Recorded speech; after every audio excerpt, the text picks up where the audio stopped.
We want to welcome everybody to the Grit and Grind Sports Show podcast right here, round three of the playoffs. As you can see, my partner Daryl's out this week. He will definitely be back next week as we get ready for round four. But a lot of big games happen in round three that we want to talk about right here on the Grit and Grind. First one, Dash Central. Dash Central and West Craven. Big game over there at the Dog Pound. Dash Central was able to do exactly what we said in this game. They were able to go in, play good defense, good offense, slow down that quarterback for West Craven, and move on to the third round for the third time. And that's right, next week, Nash Central will be hosting Hereford County at the Dog Pound right there for the third round of playoffs. Another big game right here in Nash County. Round two, the rematch of Southern and Northern that was just played, feels like 2-3 weeks ago. Southern was able to win the first match to win the Grit and Grind Nash County Championships. This game was even bigger than that because now you were playing for the playoffs to get to the next round. And what we always say about it, it's survival mode. And as you can see, Northern Nash was able to survive and pull off a big win right down here at Firebird Stadium. Northern Nash moving on. Southern Nash headed to inventory Monday, but if you're the Firebird Southern Nash, you want to say this was a good season, a young team. You won the Big East Conference Championship. You won the Grit and Grind Nash County Championship. Now you got to get ready to come back next season, try to start back over to have a deep run in the playoffs. But Northern Nash, experience matters when you get into the playoffs. We saw that. They were able to go out, win a game on the road, and keep their playoff victories and hope alive, moving on to the next round. Let's jump into some games we got right here on the Grit and Grind. First game, 10-2 Southwest Edgecombe versus the 10-2 Wolfpack of Whiteville. Cougars versus Wolfpack. Southwest Edgecombe, another one of those teams in our coverage area that was able to win a game to get to the third round and host it. But they got a tough Whiteville team. Southwest only coming in with 2 losses. And I'm in there for playoff teams. Tarboro, Nash Central. Both of these two teams are still in the playoffs. Moving on. Southwest Edge comes on an 8-game winning streak. The past 2 years they have had first round exits. This is the first year that they have made it to the third round since 2019-2020. We've been saying it all season long. Something special is going on with this Southwest Edgecombe team. They got a tough game coming up against Whiteville. But if you're Southwest, you got some key wins. You beat Farmville Central 54-48 in the season. But last week in the playoffs, you beat them 55-12. So that means some things that you did in the season, you have made some adjustments to be able to get yourself where you're locking teams down and not getting the shootout games. But with Southwest Edgecombe, Jalen Willoughby, the quarterback. You got Jakar, 106 yards. You got Johnson, 8 tackles. Those are some key players for the Cougars of Southwest Edgecombe. But they got a tough game because they got the 10-2 Wolfpack of Whiteville. Whiteville last week beat East Duplin. Tough team to beat. To get to the playoffs, beat them 28-7. The only 2 losses come from, once again, playoff teams. One team is out, West Columbus, but Clinton is still in. Playoff teams, they beat Bun 57-14, Brunswick 31-7. They lost that game. No, West Brunswick, they won. James Keeney 42-7. Hottie Track 49-12. East Columbus 6-4-0. East Blandon 55-18. Round one of the playoffs, they beat the Grit and Grind Granville champs, South Granville 42-0. Then they beat East Duplin last week 28-7. This is a good team, but it's all about the quarterback pile. It's about Luke getting 12 touchdowns over the season. Amari Best catching the ball out the backfield. I looked at some footage on this team. This is a very good, balanced, well-balanced team that runs the ball and play good defense. I got a pick for this game, but I'm going to save it for the quick pick right here on the Grit and Grind. Let's jump over to our next game. A team that was able to host a second-round playoff game had a team coming down from the coast. Cartuck County came down to Wilson Fight to play Coach Nelson's Golden Demons. The Golden Demons were able to win, move on to round 3, but boy, they got a game this week because they're not hosting. They're on the road as they go and take their 9-3 campaign all the way down I-95 to Fayetteville, North Carolina, to play the 12-0 Falcons of 71st High School. Let's talk about a fight, and we'll talk about the home team. Wilson fight 9-3. I mean, the only 2-3 losses they came is from Northern and Southern Nash. Two teams just played in the playoffs. Northern still in, and an overtime loss against West Johnson 10-7. But this fight team has just been that type of team that's been around all season. They just have found ways to win games in the trenches, win close games, keep the game close, and then they had some big blowout games. I mean, let's look at this fight team. They were beating Bettyfield 20-21. Bettyfield unscored 20 unanswered points, but they were able to win the game. That's the key thing: win the game, survival mode. South Johnson 15-13, Triple S 53-0, and this is when that fight team started clicking. CBA Cop 15-13. Still say that was the game of the week for Wilson Fight, beating the hot ACOT team. East Wake 42-0, Southern Wayne 21-14. Then the 7-year streak, now 8-year streak, they were able to beat their rival in Golden Demon Stadium Hunt 27-10. First week of the playoffs in Golden Demon Stadium, Southern Lee 43-21. Last week, Cartuck County 37-25. This fight team it's just a well-balanced team. They do everything right. I had a chance to see them play now twice, and both times I seen this team play, they beat you on all sides of the ball, and they just cut back on the penalties, make smart plays. That defense line, Cameron Barbie, you got Vic getting after you, Caleb Artis getting after you. That defense getting after you. Then you got that offense. You got Woodard and Artis running the ball. You got Jones catching the ball. This fight team to me is the most well-balanced team on all sides of the ball, still in the playoffs. And don't get me wrong, I'm talking 3A playoffs. Don't get me wrong, there's still a Northern Nash team out there. But the difference between Pike and Northern Nash is Northern Nash is a more explosive team. They can beat you within seconds. This fight team is just methodical, large play calling the right plays at the right time to get their team in position to score a touchdown. That's what fight do, but they got a hard test as they play the 12-0 71st Falcons in Fayetteville. 71st. 12-0, undefeated in regular season play, undefeated in conference play. This team is locked in and they are focused. And in the famous words of Coach Donnie, it's playoff time, so you're going to hear me saying it every week on the Grit and Grind. Get your mind on football, sons and daughters. Well, they got their mind on football because that's what they're doing. I mean, they beat Richmond 41-13, Pine Forest 41-7, Hope County 38-0, Southview 47-14. Grays Creek 35-7. Cape Fear, the closest game they had was Cape Fear 12-7. Jack Britt 37-0. Purnell Sweat, a playoff team. They were a playoff team 48-0. And they're 4A. Lumberton 63-0. Douglasboro, the biggest rival in Fayetteville is Douglasboro 48-0.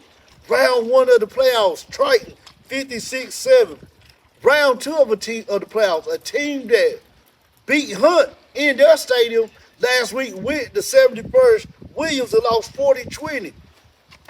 This Williams team, I mean, it's just this 71st team, it's just all in right now, playing football. Everybody's locked into it.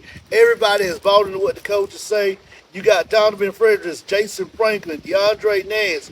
You got Drummond, the wide receiver, Whitty, the wide receiver. The defense, Frederick, 10 tackles. Jackson, 9, Hill, 9. I mean, this team is forced and locked in on making you turn over the ball. They play hard-nosed defense. They already got 4 fumbles and 10 interceptions on the season. This is going to be a good game, and this is going to be a tough game for Fight because you got a team that has beat some good teams in the playoffs. But I go back and say one thing. You got a Fight team that just knows how to call the right plays. That D-line knows how to get in the backfield at the right time. This is a good game right here. I think it's going to be a very low-scoring, close game, but a good enough game where whoever has the ball at the end of the game is going to be the one that comes out the winner. I don't think it'll be a blowout because I think Fike is going to try their best to hang with them, and I'm telling you, that Fight backfield is very explosive. So I can't wait to see who wins this game. I got a pick on it, but I'm going to save it for that 5 minute quick pick. My next game I got, let's go to Nash County to the Dog Pound. Our newest team who just came to the grit and grind coverage area. If you watched the show last week, I announced to everybody. Two teams that's outside our coverage area reached out to us and said, hey, we want to get on the grit and grind next season. We threw them in the picks last week. That was the Bird T Falcons out of Windsor, North Carolina, and the Hereford County Bears out of Ahoskie Island, North Carolina. Well, Bird T went home last week. Hereford County went down to Wallace Rose Hill in the Dog Pound down there in Teaching, North Carolina, and came back with a win. And now they're going back to the original Dog Pound of the Grit and Grind show to play the Nash Central Bulldogs. This is probably one of the biggest games and one of the sleeper games in North Carolina. A lot of people going to have their mind focused on some more that we got in the show. But this is one of those games I'm going to encourage everybody. If you're around Nash County and you're not traveling with Northern Nash, go down to the Bulldog Stadium because this is going to be an old school, 2A, hard hitting, running the ball, pass the ball type of game at the Dog Pound. Nash Central. I mean, we talked about them last week. We did the checkoff list last week. So what we're going to do is the express checkoff list for Nash Central for this game. I mean, it goes back to that non-conference win. They beat Southwest Edgecombe 56-28. They beat Bentonville 35-18. Franklinton 42-8. Rocky Mount in Rocky Mount 28-10. We said all this last week, but in the playoffs, they were able to beat Roanoke Rapids 47-8. Then one of the hardest games they probably had was going to be last week, West Craven. We said this West Craven team was a good team, and it was a good test for the Bulldogs. Nash Central was able to win 56-28. Nash Central 6-1 at home, 4-1 on the road. This is the third year they have gotten to the third round of the playoffs. The first year was Princeton. We went down to Princeton, very young team. They were ready. They just caught a hot Princeton team that year. Last year, Wallace Rose Hill at home. Big heartbreak for that game. A lot of people picked Nash Central to win. Wallace Rose Hill came in and got a win. This year, hosted at the Dog Pound, Nash Central was playing Hereford County Bears. But both of these teams are good teams. But this was going to stick out for Nash Central. That defense. And then we're going to get to that offense. The defense is going to be the key to Nash Central winning this game. Mahomes, Wilkerson, Rogers, Finkley, Jones, Harrison, all of them are going to have to show up. Then, like I told them last week, the offensive line, you're going to have to protect the general. You're going to have to go out there and block for the quarterback, Winston Lee. If Nash Central is able to do these things that they have been doing in the previous games, I think they will be able to come out a winner in this game. But they got a tough Hereford County team that's coming in 10-2. The only loss Hereford County got is the Tarboro. And, I mean, that was a good team. I mean, Tarboro's still in the playoffs. They're not a good team. Tarboro's a great team at 1A football. Tarboro was able to avenge that loss from the year before when Hereford County beat them. Gates County 62-12. Bird T, the rival 39-8. Cartuck County, playoff team 48-28. Three playoff teams right there. Pass closer tank. Say that 3 times fast. 6-6-0. Northeastern, the other loss they got, 43-42, a 1-point loss. First Flight, 3A School, 68-21. Camden County, 41-0. Manio, 42-0. Holmes, 48-44. First round of the playoffs at home, St. Paul, 44-36. Wallace Rose Hill, in Wallace Rose Hill, 58-44. Hereford County, I mean, they got big name players down there for the Bears. You got Elijah Outlaw, the running back, Kavon Richardson, Renese Williams, Jamarcus White. I mean, on the defense, Devontae Cofield, Raymond Litter, Ramars Williams, Saquon Wells. I mean, this defense is a lockdown defense, and I keep saying this will be the sleeper game of the state because a lot of people be focused on the other games going to North Carolina. That this one will get underlooked, but this is going to be a big game. And this is the biggest thing about this game is Nash Central gets to host it making it a difference between the other games because you're not on the road if you're Nash Central. You're at home. You don't have to do a lot to get prepared to go to this game. You just walk out of out of your school into the stadium. This is a game that the Grit and Grind probably be hanging out at this weekend coming up. So be looking for us out there. We'll be moving all around as we try to hit all of them. But this is one we definitely will have our eyes on. Our next game right here on the Grit and Grind, round 3 of the playoff edition. Boy, this big time football. If Daryl was here right now and I said these two schools, Daryl would go ahead and say it. So I'm going to say it for you, Daryl. This is big time football in the state of North Carolina at its finest in 3A. Now, we got some big time football in 2A with Nash Central Hertford County. That's big time football because that's old school Hertford County versus a new school team that's setting the standard in 2A football in our area. But right here in 3A, you got the 8-4 Bulldogs of Terry Sanford going to play the 11-1 Patriots of Southern Alamance in Southern Alamance. And I'm going to talk about this road team, Terry Sanford. Terry Sanford right now, I keep telling everybody, is the hottest 3A team still in the playoffs. They got a low seed. Topsville 41-20. Scotland 34-29. Cape Fear 38-25. Overhill 43-8. Triton 38-20. Pine Forest 41-38. Hornet County 45-28. Let's jump to the playoffs. Round 1, Vance County. Went to an undefeated Vance County team. Shocked everybody up there in Henderson, North Carolina 34-27. Round 2, on the road. Went to Hornet County. Beat them 43-22. Bulldogs of Terry Sanford are led by their wide receiver Thomas, 72 yards. Rushing, Slayton, 50 yards. Jonathan Higgins Simmons, 40 yards. Slater King, 50 yards rushing. Defense, Slater King, 9 tackles. Willis, 9 sacks in the season. Thomas, 3 interceptions. Terry Sanford right now, the Fayetteville, is doing everything right as a road team going on the road. I watched the Vance County game again, controlling the clock, making you have long drives and getting the ball back and you turn over on downs and being able to score. And in the playoffs, it's all about survival. Me and Daryl talked about that every week. Survival mode, survival mode. That's what Terry Sanford's doing. And they're controlling the clock, taking the ball out of your hand and keeping it in their hands and running the clock to be able to score on long drives. To me, I'll still say they are the sleeper team in the 3A conference playoff, but they got a match this week because they got another team that I watched play live at Southern Nash, Southern Alamance. And it's going to be a slobber knocker football game in Mabane, North Carolina with Southern Alamance. If you're Southern Alamance, I said after they beat Southern Dash, this is a program that's trying to become the brand name in this area for 3A football. And you got some schools down here that I'm going to call out that if they're able to get a win on this season, as they're trying to make a run to the state championship, you start to look at this Southern Alamance program different next season. They already checked the box because they beat Southern Dash in Southern Nash. I mean, there's some teams they got to beat that you know are the blue bloods. Southern Nash is a blue blood in the playoffs. The Knights of Northern Nash, another blue blood in the playoffs. The Havelock Rams, another blue blood in the playoffs. 71st Falcons, you hear that name a lot down in Fayetteville, another blue blood in the playoffs. Fight Demons, always around. Another blue blood. The Hunt program, even though Hunt's not there, that's still a blue blood in 3A football. Rocky Mountain, they're not there right now. Another blue blood in 3A football playoffs. Terry Sanford, a blue blood in 3A playoffs.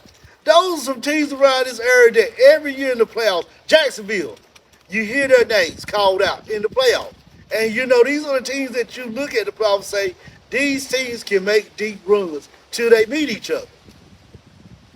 Southern Alamance is now trying to get their name in that category. They already have beaten 2 teams in that category. Southern Nash at Southern Nash and Bailey. Jacksonville last week in the playoffs in Mabane, North Carolina. If you're Southern Alamance, I mean, the Patriots just play old school football. It isn't fancy. It's not pretty. It's not razzle-dazzle. It's not the type of offense that sells a bunch of tickets, but it's the type of offense that gets the job done. That offensive line, blocking, Open up those holes. So those running backs, and I'm going to talk about Logan Frost, who's got 26 touchdowns, can get open and run through for touchdowns. We seen that offensive line. I said it last week. I'll say it again. They are just like Elmer's glue. They stick together. They come off the block.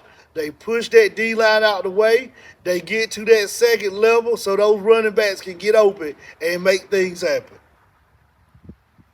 This team right here has only lost one game to Jordan, 42-29. But they have beat some good teams. Williams, 33-20. Cedar Ridge, 72-6. Pearson, 36-29. Orange, 49-0. Eastern Alamance, 14-7. Western Alamance, 16-14. They've been able to win in shootout games. They've been able to win in close games like they had with Southern, Nash, Eastern Alamance, and Western Alamance. Round one, Orange, 44-0. Round two at home, Jacksonville, another blue blood I talked about, took them to overtime. They won 25-19. The offensive line, they block. Logan Frost does the job and just gets open in his holes and gets open for touchdowns. This right here, it will be one of the biggest games in North Carolina. And I'm telling everybody that's around McBain, North Carolina, if you are looking for a good football game on Friday night in that area, I will be heading to Southern Alamance because you got a Terry Sanford team coming in that's ready to keep that run going and survive and beat a good team, and you got a Southern Alamance team that wants to get into conversation with the Northern Nash Knights, the Southern Nash Firebirds, the Rocky Mount Griffons, the Fight Golden Demons, the Hunt Warriors, CBA Comp Falcons. They want to get in that conversation, the Terry Sanford Bulldogs. They want to get in the conversation saying, hey, we're a program up here that's starting to get a lot of wins and beat some of these teams that a lot of people look at as those old school traditional teams in the playoff. Big game right here. I got to pick on it, but I got one more game I got to get to before I make a pick. Northern Nash on the road. Able to come to Southern Nash last week and get a big win to continue their campaign to try to get back to a state championship to finish the job. A lot of people pick Southern Nash to win. I picked Southern Nash to win. Darryl picked Southern Nash to win. I teeter-totter all week because I didn't know which way I was going to go, but I stuck with my pick, and the Knights were able to come in Southern Nash, get a good win. And I want to talk about that, Rob, before I talk about this game. To me, I think this rival between Southern and Northern Nash is now the biggest rival in the eastern side of North Carolina. And I know we got some good ones over here that we go to. Hunt and Bettyfield. Hunt and Fight. Bettyfield and Hunt. Bettyfield and Fight. We go to those. You got WPA, Southeast Halifax we go to. Function at the Junction. Tarboro, Southwest Edgecote. Big rival. Rocky Mountain, Northern Nash, big rival. Nash Century and Southern Nash, a big rival that's getting brewing over here. But something about that Southern and Northern rivalry is starting to become the biggest rivalry to me on the east side of North Carolina. Because both of these teams always either playing for a championship, conference championship, grit and grind championship, or playoff seed. They always meet in the playoffs. But Northern Nash was able to win, continue their season, and move on. And they got a game this week. Because they're going down to Laurinburg to play the Fighting Scots of Scotland, who are 11-2. I'm going to take the road team first. Then I'm going to tell you about this home team. Northern Nash has been on the road since round two. Northern Nash came out the biggest victory last week by stunning Southern Nash right here in Firebird Stadium. 35-32. Since that loss to Southern Nash in the conference play, Northern Nash has beat Rocky Mountain 59-24. A good Rocky Mountain team to beat the playoffs. They beat the Richlands 56-28. A team that, if they look at the season, probably would have been a high seed, just with so many good teams that had to drop down. Northern Nash has been able to answer the bell every time the bell rings. They've been able to answer.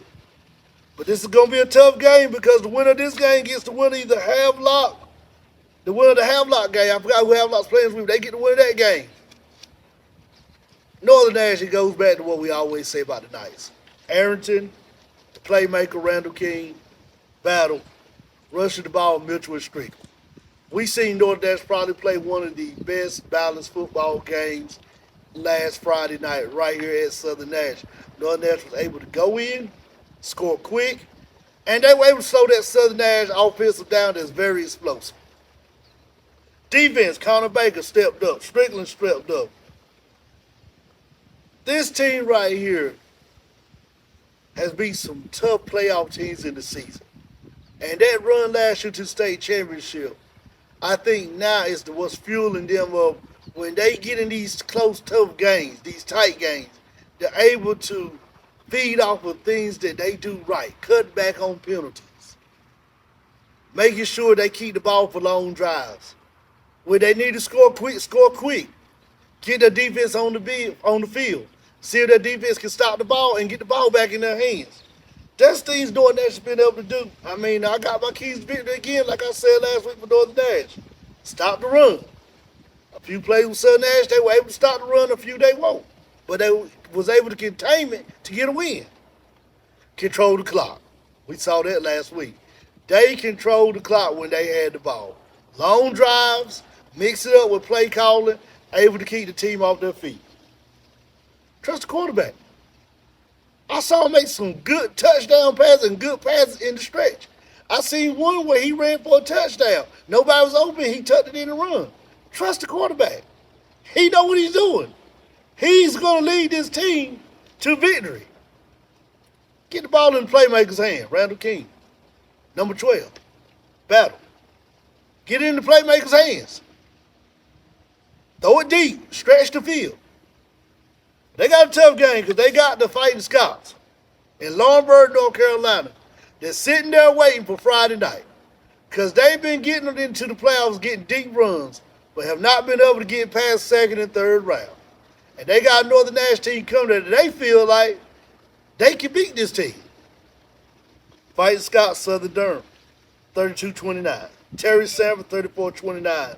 Southern Lee 49-6, Union Pines 45-0. They lost to Pinecrest 27-17, but they beat Lee County 56-21. Then they lost the last game of the season, Richmond 35-28.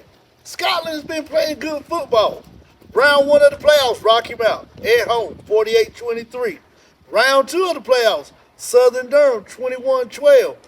Northern Nash now has to come there so they get the host. Instead of them having to be a road team, they get the host and they got the Knights this week right here in Scotland. But if you're Scotland, you got to look out. You got Zay Jones, 40 touchdowns on the season. Quatavius Everett, 60 yards rushing. They got Hasty on defense. McCrit, 9 tackles. Zion Morrison, 5 sacks. Then they got the quarterback, Jason. If I'm Northern Nash, I need to find out where Zay Jones is and lock in on him. Because he's pretty much been the guy that if he gets the ball, he's trying to score a touchdown. This right here is going to be a big game. I'm going to encourage everybody in Northern Nash and Nashville, Torches, Red Oak, Nashville to come out, travel with Northern Nash to this game. Because I've been to Scotland and I've seen games in Fighting Scots Lawrenceburg. When the Fighting Scots get into the game, that crowd gets loud. And they make it hard on your offense to hear the snap count. It's those small things in high school football that can change games. I got to pick on this game, and I'm about to go ahead and save it. No, there's no reason to save it. Let's go ahead and jump into the 5-minute quick picks right here on the grit and grind. 1A football, the 1 seed Tarboro, able to beat Northampton, another team in our coverage area, seeing Northampton inventory Monday. They are hosting the 9 seed Southeast Halifax. No reason to pick against Tarboro. I'm sticking with the Vikings of Tarboro. They're on the crash course for Mount Airy in the state championship. The 12 seed Rosewood, one of those teams in playoffs, they just keep finding a way every week to survive and hang around. Going to play the 13th seed, so they'll host this game, East Blandon in Goldsboro at Rosewood. Rosewood trying to get back to the game that they lost last season in the 4th round, Tarboro. Rosewood trying to get back to play Tarboro to get to a state championship in the round 5. Rosewood gets a win and move on to round 4. WPA, the 3 seed, hosting the 6 seed Northmore. WPA, second playoff game, was able to beat Weldon, seeing Weldon inventory Monday. WPA now is looking to send another team to inventory Monday. Big game for WPA. Been to Tiger Stadium. WPA wins this game. Two-way football. Princeton last week was able to beat Lewisburg, and Lewisburg took Princeton to the wire. Lewisburg Warriors, I said, when they get in the playoffs, they're a scary team because they have deep runs. This is a team to be on the lookout for next season. Princeton this week on the road going to Northeastern. Tough game for the Bulldogs of Princeton. I'm going with the Eagles of Northeastern. The 1 seed Clinton, able to beat Bedingfield last week in Dark Horse Stadium in Clinton, North Carolina, to get a win to move on to the third round. This Clinton team is locked in. They're playing the best football I've seen in the state right now. Between them, there's to the southwest Edgecombe, there is a crash course for these three teams going to meet somewhere, and it's coming up real soon. Clinton beats Southeast Alamance. And 3A football right here before we get into the grit and grind primetime games of the week. The 1 seed Havelock versus the 24th seed J.H. Rose. Return match of conference play. Havelock gets the win. Havelock moves on. And they're setting up a crash course for one of these teams in 3A football. 4A bracket. That 10th seed New Bern. The Bears of New Bern. Just something about the playoffs. They hang around. They find ways to win. And they find ways to keep staying alive to the next week. Hosted the going to the 2 seed Cleveland, who knocked off a good Leesville Road to Pride last week to host this game. I'm going to take New Bern on the upset in Cleveland over Cleveland. The 5 seed Cardinal Gibbons hosts the 13th seed Clayton. I got to go. I know Clayton won in the Trigid Hours. They were able to win, but I got to go Cardinal Gibbons. Crusaders get a win. The 1 seed Roseville versus the 25 seed Fuquay Burrito. No reason me to keep picking against the Rams of Roseville. Give me the Rams of Roseville as they continue their campaign to a state championship. Now to the grit and grind games of the week. The 3 seed Southwest Edgecombe Cougars, my favorite Cougar, hosts the 6 seed Wolfpack of Whiteville. Give it SWE Southwest Edgecombe for the win. They move to the 4th round. Fight Golden Demons, 7th seed, going down to the Super seed, taking a long ride down I-95 to Fayetteville, North Carolina to play 71st. Sorry, Fight. This is going to be a good game. Fight's going to be a close game. Fight's defense is going to get better, but I think that 71st offense is going to be just a little bit more. 71st, I'm sorry, Fight. 71st gets the win. The 3 seed Southern Alamance Patriots hosted the 27th seed Bulldogs of Terry Sanford. Terry Sanford coming out of Fayetteville, taking the ride up to Southern Alamance. I've been picking Terry Sanford every week, but I think Southern Alamance gets this win and goes ahead and get another resume win as they continue their stretch to get to a state championship. Now to the 2 games out of Nash County. The first one right here in the backyard of Nash County. The Bulldogs of Nash Central hosted the 12th seed Hereford County Bears at the Dog Pound. 4th seed Nash Central will be ready to play this game. Hereford County will come and play a good game, but the Bulldogs of Nash Central, being that hosted at the Dog Pound, will get to the 4th round. Give me the Bulldogs of Nash Central. Now my last game, the 13th seed Knights of Northern Nash, going back on the road, taking the ride down I-95 to Laurinburg, North Carolina, to play the Fighting Scots of Scotland High School. Big game right here. A lot of teams playing to get to that 4th round. Both of these teams are 2 good teams. I think the Knights will just be too much for the Fighting Scots, and the Knights get a win in Scotland and move on to the 4th round. Those are my picks right there on the Grit and Grind Sports Show podcast. Darren will be dropping his picks in the comment page and on our Instagram. Don't forget, you can watch us on Studio 67 NCC on YouTube and Channel 19 for the Grit and Grind Sports Show podcast. Darren's not here this week, but he'll be back next week. And as always, do you have the grit? Do you have the grind? And we will see you next week better than ever on the Grit and Grind Sports Show podcast.